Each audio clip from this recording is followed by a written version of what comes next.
Bonjour Essar Midani, nous sommes en direct avec vous et vous êtes à Damas. Nous abordons aujourd'hui le sixième CITREP et nous sommes le 18 novembre. Vous avez une actualité très chargée ces derniers temps puisque avec la bataille d'Alep qui est une bataille majeure qui va décider, je dirais, du sort de la guerre en général en Syrie. Les choses se précipitent. Les élections aux États-Unis ont commencé à avoir leurs effets sur les terroristes, qui ont commencé à paniquer à l'idée que les États-Unis ne soient plus là pour les aider à commettre leurs crimes. Voilà, donc je vous laisse la parole. Merci encore une fois Essar Midani de nous donner cet éclairage exceptionnel depuis Damas, depuis la Syrie même. C'est à vous, je vous en prie. Merci. Bonjour, bonjour tout le monde. Je suis ravi de pouvoir m'adresser directement à toutes les personnes qui arrivent à écouter ces rapports et de vous donner un son de cloche du terrain, en fait, en Syrie. Donc effectivement, ces derniers jours ont été très riches d'événements, chargés d'événements de tous les côtés, je peux dire. D'abord, il y a on voit qu'il y a une campagne médiatique féroce aussi contre la Syrie, la Russie, contre soi-disant les bombardements, etc. Donc il est important de préciser un certain nombre de choses. D'abord, ça fait exactement 30 jours qu'il n'y a pas eu le moindre bombardement sur Alep de la part de l'aviation russe et de l'aviation syrienne.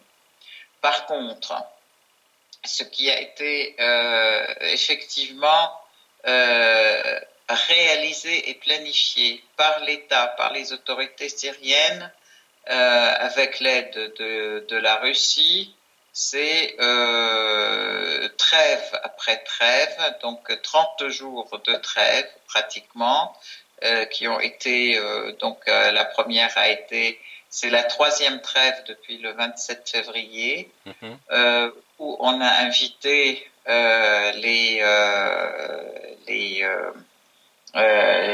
les terroristes à quitter la ville. Sachant que du côté là où ils occupent, il y a beaucoup de civils aussi qui sont utilisés comme boucliers humains. Donc il y a eu donc dans cette trêve, je tiens quand même à préciser les conditions. D'abord, une amnistie pour tous ceux parmi les terroristes qui veulent rendre leurs armes et reprendre une vie normale de citoyens. Donc là, ils profitent d'une amnistie qui a été décidée par le président Assad et qui a été prolongée, dont les effets ont été prolongés pour prendre en compte justement tous ceux qui veulent se rendre en ce moment.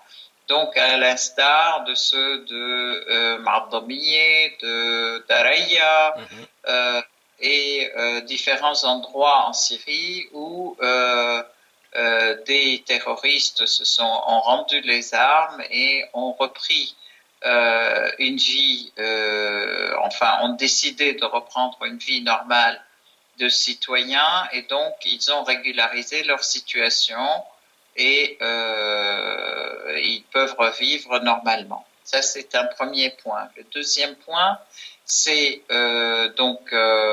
ceux qui ne veulent pas se rendre. Il y avait des cars qui étaient mis à leur disposition pour les amener. Donc une invitation à quitter la ville pour ceux aussi qui ne veulent pas rendre les armes, mais on était prêt à les accompagner là où ils voulaient aller, c'est-à-dire pour certains, ils voulaient aller à Idlib, ils partaient à Idlib, on les accompagnait à Idlib. et d'autres qui voulaient aller vers la frontière turque. Et donc ça aussi, il y avait cette proposition de pouvoir les accompagner à condition qu'ils quittent la ville. Et là, ils quittaient en laissant les armes lourdes, mais ils partaient chacun avec une arme légère seulement. Donc ça, c'est un deuxième point. Et le troisième point, il y avait donc laissé sortir les civils qui ont envie de sortir, de quitter aussi, et de manière à nettoyer la ville ou les quartiers qui étaient occupés de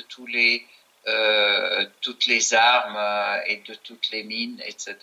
Et puis réhabiliter la ville pour qu'elle puisse être à nouveau habitable. Et donc, pour ce faire, il y avait 8 passages sécurisés, on dit sauf passage, qui étaient mis à la disposition des personnes. Donc, tout ceci a été expliqué par des tracts qui ont été distribués par des hélicoptères, qui ont été distribués massivement pour tout le monde, expliquant quels sont les passages, avec des cartes des passages, avec une explication de ces conditions exactement à tout le monde. Et donc, il y a eu 3 jours où les cars attendaient et il y avait donc la Croix-Rouge. Et il y avait aussi une volonté de sortir, un appel à laisser sortir les personnes blessées, tous ceux qui veulent sortir, mais surtout essentiellement une priorité aux blessés. Donc il y avait des ambulances, des cars, etc., des voitures qui étaient là à attendre. Et la réponse des terroristes, ça a été qu'ils ont balancé des obus tout le long de ces 3 jours sur les voies de passage là. Donc personne n'est sorti. Il y a eu 3 officiers russes qui étaient là, qui ont été blessés, qui étaient là pour surveiller les opérations, qui ont été blessés. Donc, et puis pendant tous ces jours d'attente, personne n'est sorti. Et en fait, des messages ont été envoyés par la population à certains qui étaient à l'extérieur en disant on veut sortir mais on ne nous laisse pas, on nous menace, etc. Donc des civils qui voulaient quitter, qui voulaient sortir, aller dans la zone contrôlée par l'État, donc ils voulaient se rendre et on ne les laissait pas sortir. D'autre part, il y a eu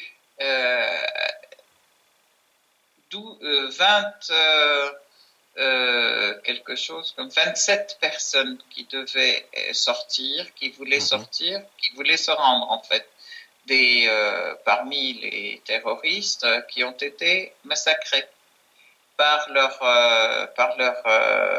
les autres terroristes qui ne voulaient pas les laisser sortir.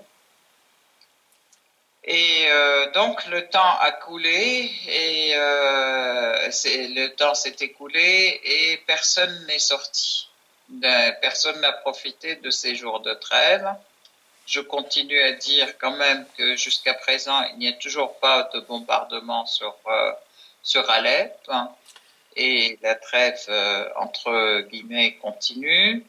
Donc ça c'est un point. Et hier, la population excédée par les pratiques des terroristes à l'intérieur de la ville, ils ont pris d'assaut. Leur pratique, c'est à la fois de chantage pour ne pas les laisser sortir d'un côté, de l'autre côté à les affamer, parce que ce sont les terroristes qui s'emparent de tous les vivres qui sont distribués par les aides humanitaires, donc qui sont distribués aussi bien par les forces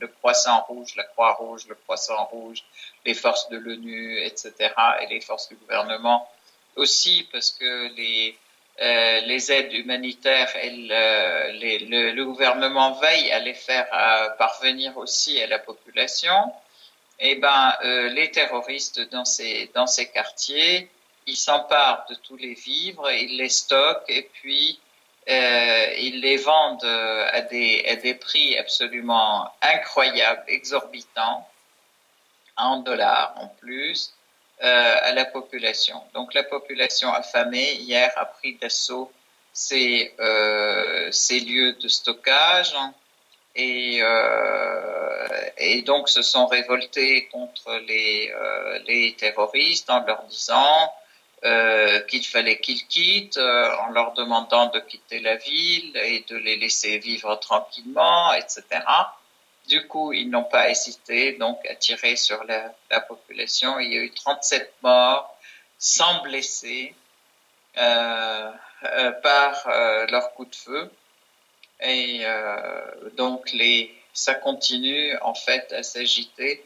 Tout ceci dans le quartier est, les quartiers est d'Alep, qui sont dominés donc sous contrôle des terroristes. Donc hier, les bombardements russes ont pris donc à partir du porte-avions. Oui, le porte-avions Kuznetsov, oui, tout à fait. Sauf, donc ils ont visé les banlieues de Homs, de Hama et Idlib. Et effectivement, mais pas d'Alep. Et tout le monde était surpris parce qu'ils les attendaient à Alep. Et en fait, pourquoi? Parce que ces lieux sont pratiquement le réservoir de terroristes, hein. Les lieux qui ont été visés et bombardés, ils ont visé essentiellement des usines de fabrication d'explosifs, oui, des lieux de stockage d'armes et donc les quartiers généraux des terroristes. Donc en fait, en réalité, ce sont leurs réservoirs et leur réservoir d'armes et de personnes qui contiennent le plus grand nombre et la plus grande partie les effectifs terroristes. Des effectifs et de leurs moyens surtout militaires. Donc voilà, le bombardement a commencé hier et très efficacement il y a eu une destruction de plusieurs usines de fabrication d'explosifs, de plusieurs endroits où ils stockent aussi les armes lourdes, etc. Voilà. Donc ça c'est aussi un point important. Et ça, Pendant ce temps, je peux dire quand même que les terroristes en difficulté ont commencé à balancer des missiles sur la ville d'Alep, sur la ville est, ouest, sans aucune distinction, surtout sur les lieux d'habitation, sur les écoles, sur la fac. À Damas aussi, nous avons reçu quelques missiles aussi sur les écoles. Il y a 2 jours, 3 missiles sont tombés sur une école à Mhajrin dans le quartier de Damas. Donc ça a été il y a des enfants qui sont tués, des enfants qui sont blessés.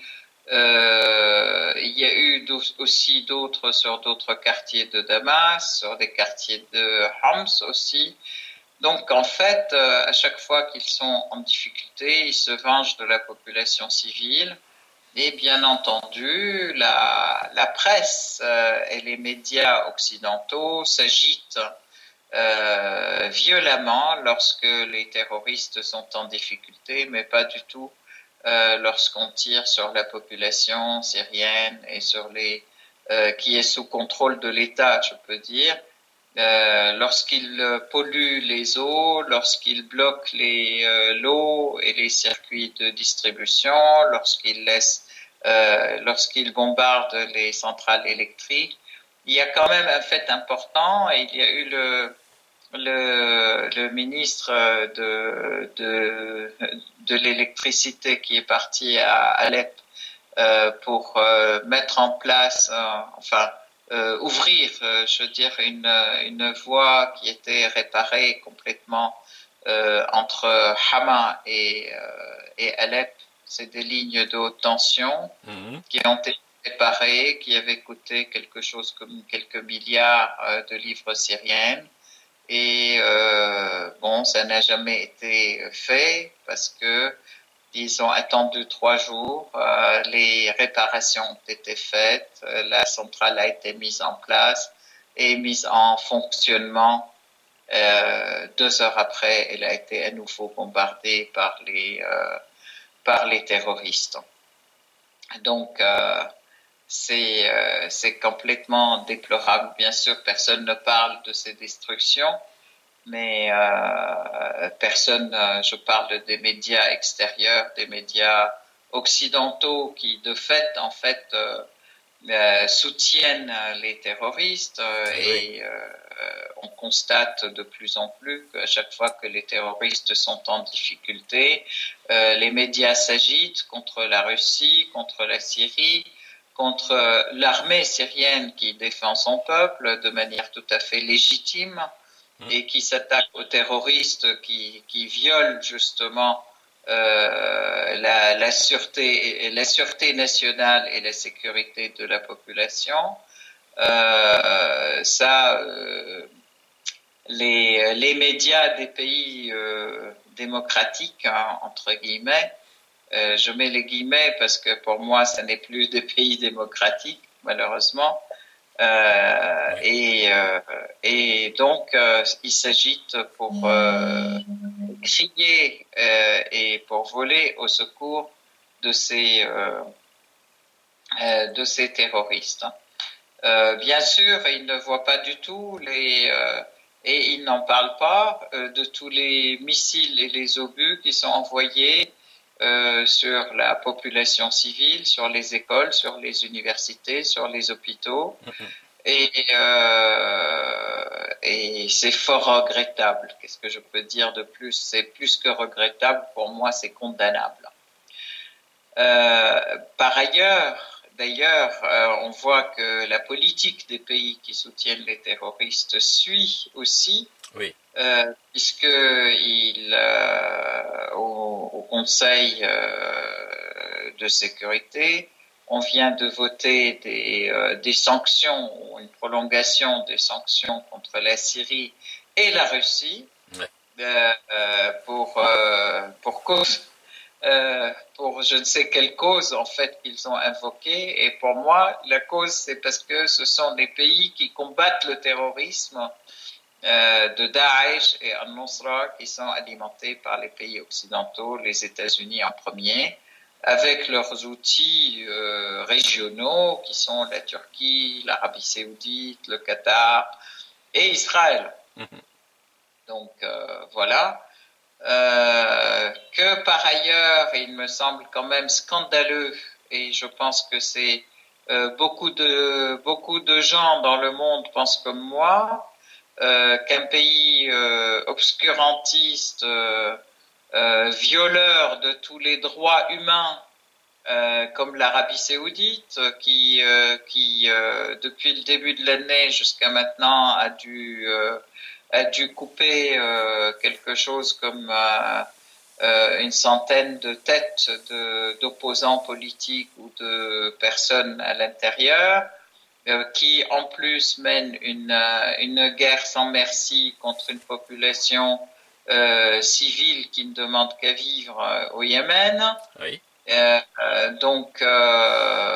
qui bombarde d'ailleurs tous les lieux de culte, les lieux de mariage, les lieux de même des obsèques, qui bombardent le patrimoine, les ponts, les mines, les ports, les hôpitaux, les écoles. Au Yémen, c'est une véritable catastrophe humaine. Oui. Et l'Arabie saoudite continue envers et contre tous à ces bombardements depuis maintenant 19 mois sans discontinuer. Et donc ce pays-là siège au Conseil des droits de l'homme et alors que la Russie en a été expulsée. Vraiment, je trouve ça en fait un véritable scandale, je peux dire.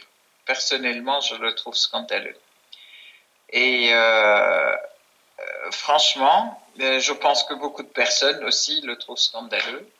Et trouvent scandaleux aussi que en France, on continue à traiter avec ce pays comme si on était des amis, sous prétexte de grands contrats, sur l'armement. Oui. Donc d'abord déjà le fait de vendre des armes à un pays comme ça, c'est déjà préjudiciable et condamnable. Mais en plus, vendre des armes, continuer des relations d'amitié avec un pays comme ça, sous prétexte qu'on a des grands contrats alors qu'on refuse des contrats avec la Russie ou avec l'Iran, qui pourrait, même sur le plan économique, apporter peut-être 10 fois plus. Donc, c'est un choix qui paraît absolument scandaleux, puisqu'on se met du côté des pays obscurantistes et qui sont des vrais pourvoyeurs du terrorisme. D'ailleurs, ils ne s'en cachent même pas.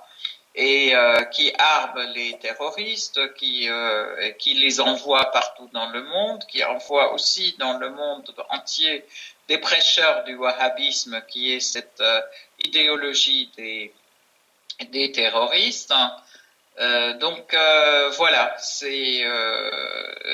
voilà, ce sont les choix de notre pays, la France.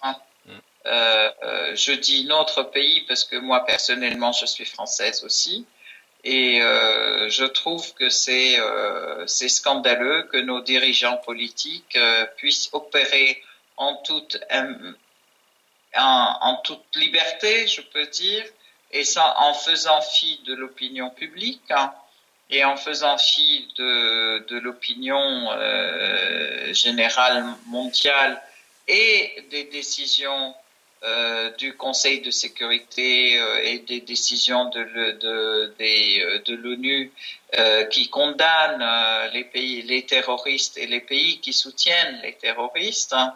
On fait fi de tout ça et on continue à avoir des relations très amicales avec ces pays qui soutiennent le terrorisme alors qu'on devrait les sanctionner. Et paradoxalement, on sanctionne les pays qui luttent vraiment contre le terrorisme, que sont la Syrie, la Russie, l'Iran et le Hezbollah. Qui est une organisation. Voilà. Et ça, effectivement, vous insistez sur ce sujet-là parce que il devient manifeste. C'est-à-dire que malgré la propagande déversée sur nos écrans, dans nos postes radio, sur nos journaux, je crois que l'opinion publique commence à comprendre la différence qu'il y a entre la réalité et les mensonges qu'on leur raconte. Et en particulier, je crois que la soumission de la France, puisqu'on parlait de la France à l'instant, devient manifeste, puisque vous parliez des bombardements des terroristes acculés, que les médias occidentaux taisent. Par contre, la France, la diplomatie française est capable d'accuser la Russie de bombardements fictifs, puisque comme vous le disiez, ça fait 30 jours que les bombardements sur Alep ont cessé, Alep-Est en l'occurrence, et qu'ils se sont concentrés sur Homs, Hama et Idlib. D'ailleurs, il y a une communication... La campagne, oui. Oui, je vous en prie. Je disais la campagne de Homs et la campagne de Hama et d'Idlib. C'est pas la ville, Homs, voilà. et Idlib. Dans le gouvernorat, en tout cas. D'Idlib, oui. Ah, tout à fait, tout à fait. Ouais. Et donc, la Russie s'est fendue d'une communication officielle il y a quelques heures, spécifiquement concernant cet aspect-là, en expliquant que le but des forces russes en Syrie est de couper en fait les lignes d'approvisionnement djihadistes en principal qui viennent de Turquie. C'est-à-dire que leur objectif Hama, Homs, c'est effectivement les effectifs qui sont déjà en Syrie, mais c'est aussi les effectifs terroristes qui sont encore présents avec le matériel, avec la logistique, présents en Turquie. Ce qui prouve bien d'ailleurs que même si le rapprochement entre Erdogan et Poutine a été surprenant et effectif ces derniers mois, ça signifie pas pour autant que la Russie est disposée à laisser les terroristes qui viennent de Turquie faire n'importe quoi. Et donc, depuis 30 jours, aucun bombardement syro-russe sur Alep. Par contre, la Russie bombarde copieusement depuis maintenant que le groupe aéronaval Kuznetsov est arrivé à proximité des côtes syriennes et a commencé ses opérations. Donc les terroristes qui viennent de Turquie, la logistique qui vient de Turquie est lourdement bombardée, mais également, et ça fait partie d'une autre communication de l'armée russe, qui est toute fraîche, indique clairement que l'aviation russe bombarde les effectifs de Daesh qui quittent Mossoul, donc directement sur le territoire irakien pour empêcher ces effectifs d'entrer en Syrie, se réfugier à Raqqa ou à Deir ez-Zor, dans l'éventualité future d'une opération militaire concentrée uniquement en Syrie. Puisque les effectifs terroristes...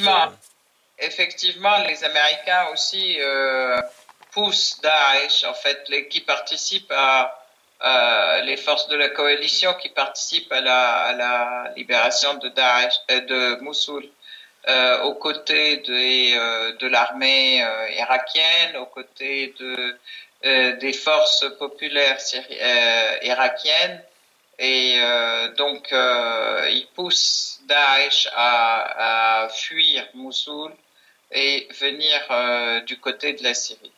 Et en fait, pour éviter que ces forces viennent renforcer les Daesh qui sont en Syrie, donc effectivement, les Russes et l'aviation syrienne et russe essayent de les trouver sur le chemin, quoi, en fait, de les bombarder sur le chemin de la Syrie.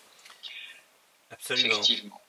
Et si vous me permettez, je vais rajouter quelque chose, puisque je parlais tout à l'heure, et vous l'aviez en premier évoqué, depuis donc 30 jours, les bombardements ont cessé, les bombardements syro-russes ont cessé sur Alep-Est, n'est-ce pas? Alors, c'est pas le tapis de bombes comme le prétend l'Occident, c'est le bombardement des premières lignes terroristes, hein, c'est pas l'intérieur d'Alep-Est, hein, évidemment.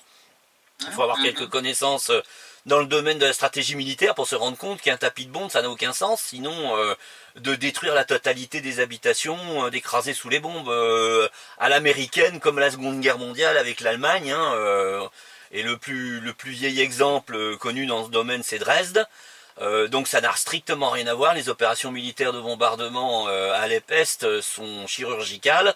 Hein, la preuve en est, c'est que premièrement, la télévision française publique s'est arrogé le droit de détourner des images des forces aériennes, des films des forces aériennes russes de bombardement chirurgical pour les attribuer en fait aux forces de la coalition US et en particulier des forces aériennes françaises. Hein. C'est dire le culot absolument abyssal hein, pour ce mensonge médiatique. Et un autre mensonge tout récent qui a déclenché un incident diplomatique assez sérieux entre la France et la Russie, puisque Jean-Marc Ayrault, donc le nouveau chef de la diplomatie française, a porté des accusations gravissimes contre la Russie, qu'elle accusait d'avoir bombardé des civils, des hôpitaux en particulier, à Alep-Est, alors que depuis 30 jours, aucun bombardement n'a été effectué par les forces russes et syriennes sur Alep-Est. Et donc, Sergueï Lavrov, qui n'est pas ce qu'on peut appeler un débutant dans le domaine de la diplomatie, ne nous a pas habitués à ce type de propos, hein, parce que les Russes sont souvent très très pondérés. Là, le terme exact, c'est les propos tenus et les incriminations visant la Russie sont inacceptables. Et ça, c'est les propos tenus par Sergueï Lavrov au téléphone directement à son homologue français Jean-Marc Ayrault. Voilà, je voulais redonner donner ces informations-là pour compléter ce que vous avez constaté, vous, Essar, sur le terrain. Ce que je voudrais dire aussi, c'est que par contre, les Américains et les forces de la coalition, donc Américains, Français, Britanniques, etc., quand ils bombardent en masse, hein, et ils détruisent effectivement ce que Daesh n'a pas détruit. Ils ont détruit quand même les ponts sur l'Euphrate, tous les ponts à Deir Zor ont été détruits, tous les ponts aussi à Arsake ont été détruits. Alors voilà, ça c'est bon, en plus des raffineries et sans parler de la ville qui a été bombardée par les Français. Et 200 personnes ont dépéri sous les décombres suite au bombardement français dans le nord de la Syrie. Soi-disant, ça a été la réaction aux attentats de Paris. De Nice. De Nice, pardon. Oui, tout à fait. Tout à fait. Donc voilà, ça c'est quand même assez scandaleux. Et à mon avis, c'est toujours comment dire, c'est même pas les deux poids deux mesures, c'est vraiment les informations complètement orientées, c'est-à-dire tout ce que font les gens de la coalition côté la coalition américaine, soi-disant de lutte contre Daesh, qui en fin de compte fait un tapis de bombes effectivement et tue pas mal de civils et surtout détruit l'infrastructure syrienne. Tout ceci est tu et occulté par les médias français et les médias occidentaux en général, pas seulement français. Mais d'un autre côté, il y a des faits qui sont inventés et qui sont mis en pointe et mis en exergue par ces mêmes médias. De l'autre côté, donc contre l'aviation russe et syrienne et contre l'armée russe et syrienne.